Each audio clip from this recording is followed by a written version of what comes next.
Peekaboo, back at it again with another one. Hope all is well with you guys out there. Today I wanted to discuss something very near and dear to my heart. My first marathon that I ran, the Los Angeles Marathon. This one was a special one because I dedicated this one to my mother, my late mother, who passed away last October from a stroke.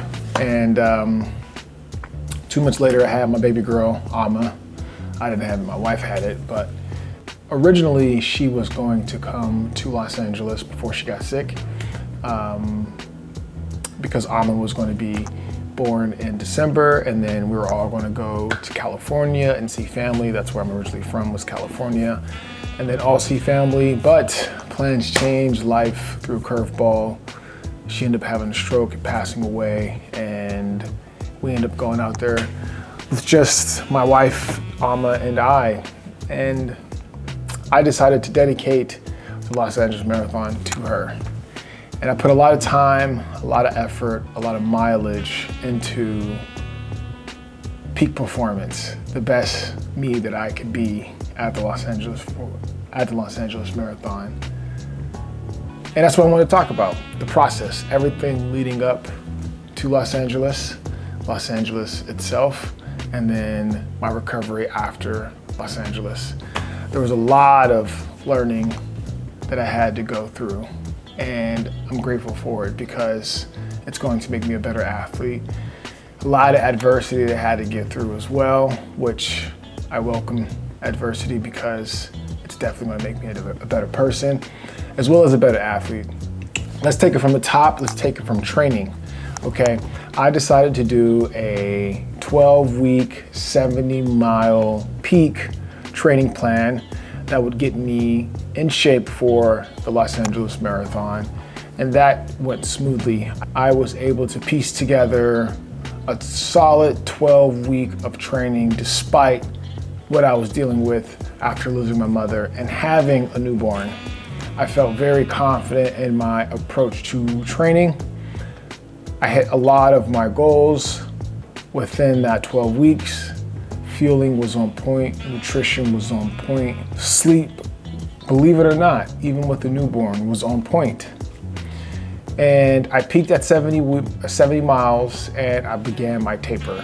But even before I started the 12-week training plan, I was already running on average 40 to 50 miles a week, which was very nice for me because just slow and easy, maybe 1 or 2 workouts a week if I felt like it, but mostly just easy miles just to get my body used to running that much volume.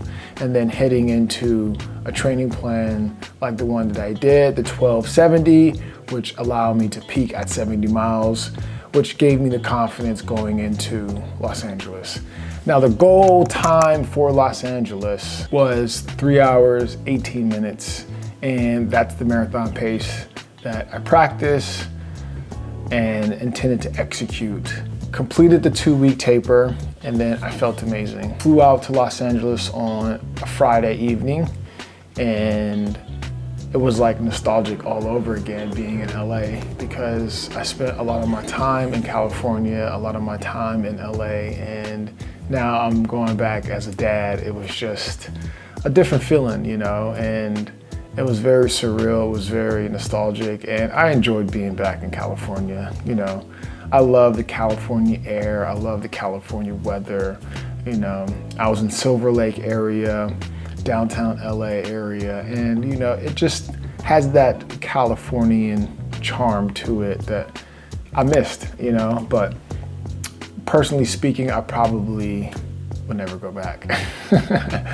I enjoy Florida too much, but it's always nice to visit. And so we landed Friday and we got straight to carb loading. So the first meal, getting to Los Angeles, we just got hotel from the Marriott, hotel food. And I got a really good lox dish with some pancakes and French toast.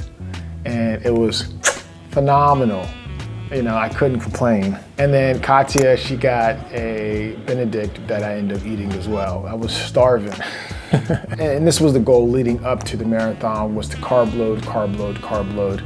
and just to eat enough carbs to max out those glycogen storages, making sure that when we get into the marathon, we're A-okay. That night, we got Danny Boy's Pizza. Danny Boy's is a really good pizza spot down there in LA. It was New York style pizza, thin crust, crunchy, amazing. The sauce was phenomenal. And we devoured it that day. We also had a side salad too. I didn't take a picture of it, but we had a side salad as well. And then I went to sleep. We went to bed that night, got a good night's sleep. Because of the time change, I was beat. I probably slept for 8, 9, 10 hours, which was phenomenal. We all slept good. Me, my wife, and the baby girl. Like the Westin beds, they have like heavenly beds, I guess. It's just chef kiss. I mean, very comfortable. Can't complain. I actually looked on Facebook Marketplace after staying in the beds and was like, I need to get a bed like this. I gotta get a bed like this because I had the best night's sleep.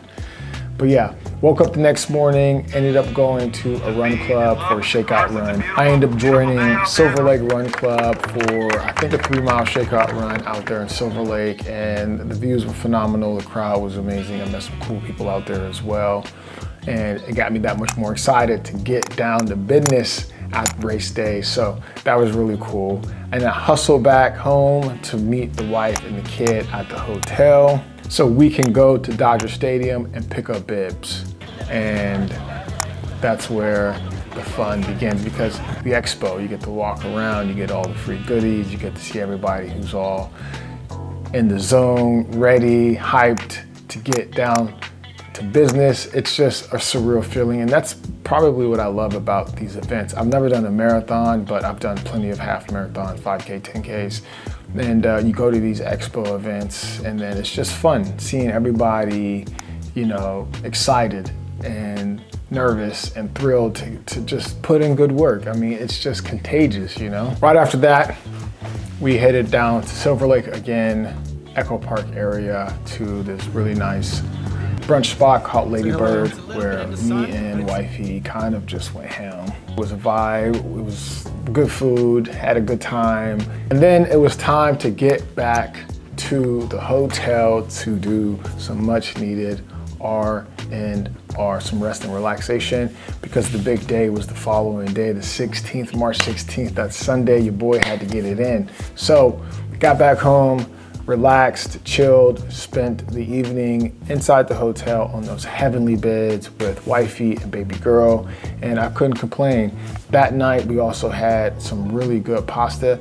I ate it so fast I didn't take a photo or a video of it. It was just, had a good, nutritious, fulfilling dinner just to put me to sleep, and that's exactly what happened. I went to sleep early around 8 o'clock, 9 o'clock, and it was go time. I was nervous, but I was ready to get it. I woke up at 3 o'clock and got straight to my morning routine. Nothing changes there.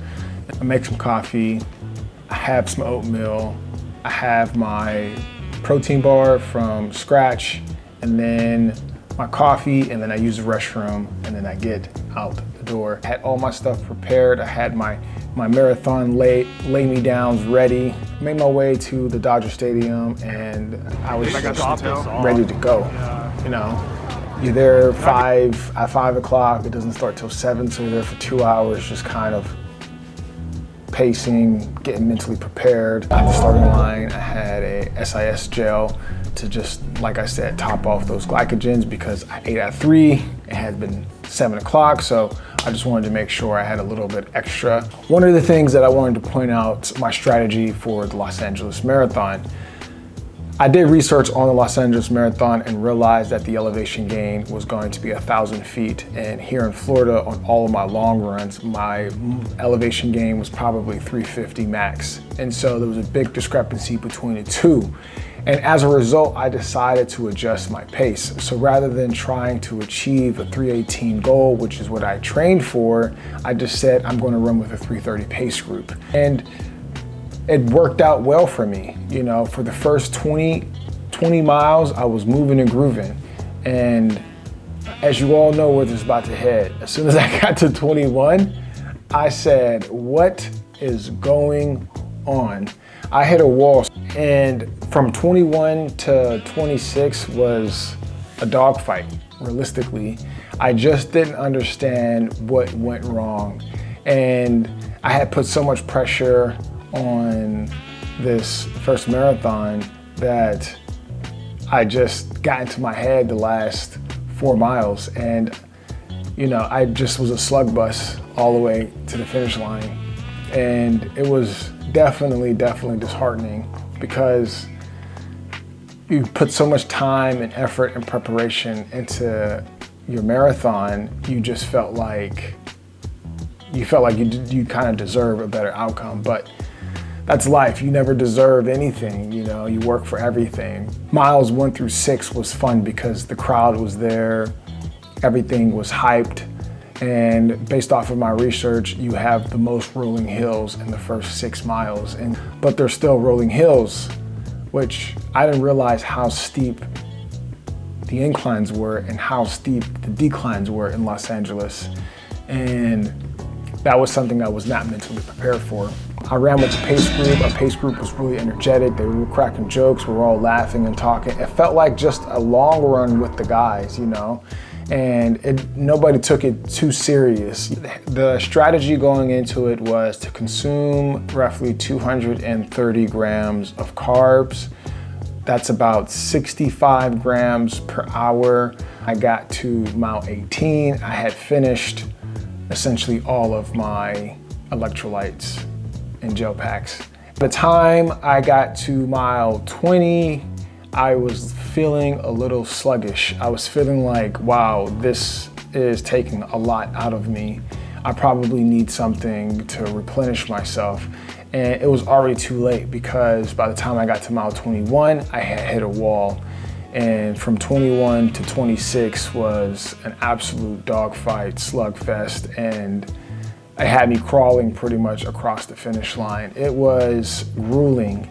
And thinking back on it, I wish I probably was more prepared hydration-wise. And I thought, based off of the long runs that I had completed in training, and I thought that was adequate enough to dial in my hydration. But with the variables, the elevation, maybe the inexperience, it just wasn't enough to get me past the finish line strongly. And so, yeah, I bonked mile 21. And what made matters worse is I put so much pressure on finishing strong. I put so much pressure on that specific marathon because of who I was doing it for. It just made me feel uneasy. It was kind of like something that I needed to work through mentally. It was crazy because it was unnecessary. I had put all that pressure on myself for what? You know, but it is what it is. You know, I think at the end of the day, I wanted to finish strong and I wanted to go out there and give it my best shot. And I did that for 21 miles. You know, now the next time I should be able to do it for 26 miles. But yeah, Los Angeles has my heart. It was a very challenging, hilly, but fun and lively marathon. And I will definitely do it again. I did get sick after the marathon. I was sick for about 3 or 4 days. I ended up getting my daughter sick too. So, yeah. So I finished the marathon, got sick, recovered, and then now we're about 3 or 4 weeks post Los Angeles. And I'm building my mileage back up to my base right now. I was really sore after the marathon, like my quads and my hamstrings and my calves were just jello. Like I couldn't walk. And I thought people were exaggerating when I would see them after marathons. Like, come on guys, like it's not that bad. But yeah, it was bad. Baby girl's up, so I gotta finish this quickly, as you can hear her. So I'm working on my mileage now and I'm building my base back up to my 50, 60, and then we're just gonna hold there from now. But yes, I will see y'all when I see y'all. I hope you guys enjoy the rest of your day. Peace.